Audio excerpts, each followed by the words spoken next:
Patay ang isang lalaki habang sugatan ng kanyang asawa matapos tagain ng sarili nilang anak sa Davao City. Ang suspect nagalit daw dahil gusto siyang pagtrabahuin ng kanyang mga magulang imbis na maging tambay. Nasa frontline na balitang yan si Bril Montalvo.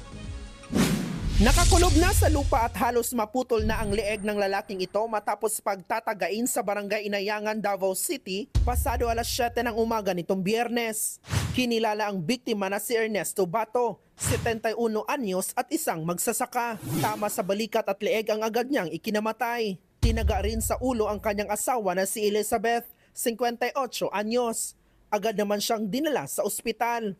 Ang suspect sa krimen, ang kanilang sariling anak na si Jiki, 33 anyos. Nagsisibak lang umano ng kahoy ang biktima kahapon ng umaga nang bigla siyang nilapitan ng kanyang anak at pinagtataga ito. Dali-dali namang pumasok ang suspect sa kanilang bahay at ang kanyang ina naman ang kanyang tinaga. Tumakas ang suspect pero nahuli siya sa follow-up operation ng pulisya. Na-recover ng mga otoridad ang bolo na ginamit sa pagtaga. Ginawa na niya dahil sa kanyang ina at sa kanyang ama na palaging sinasabihan na magtrabaho na, palamunin. Yun lang isa ngayon ang kuha namin na parang nagalit yung anak. Aminado naman ang suspect sa krimen. Hindi din umano siya nagsisisi sa kanyang ginawa. Napuno na talaga ako.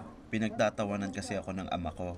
Kaya nagalit ako. Kung ano man ang desisyon ng pamilya ko, magbabagong buhay ako. Pero hindi ko talaga pinagsisisihan ang ginawa ko. Nakakulong na ang suspect sa Kalinan Police at mahaharap ito sa reklamong parricide at frustrated parricide. Nagbabalita mula sa Frontline, Bril Montalvo, News 5. Mga kapatid, Nikki de Guzman po. Iba na ang may alam at may pakialam sa panahon ngayon. Para sa tuloy-tuloy na balitaan sa Frontline kahit weekend, mag-follow at mag-subscribe sa social media pages ng News 5.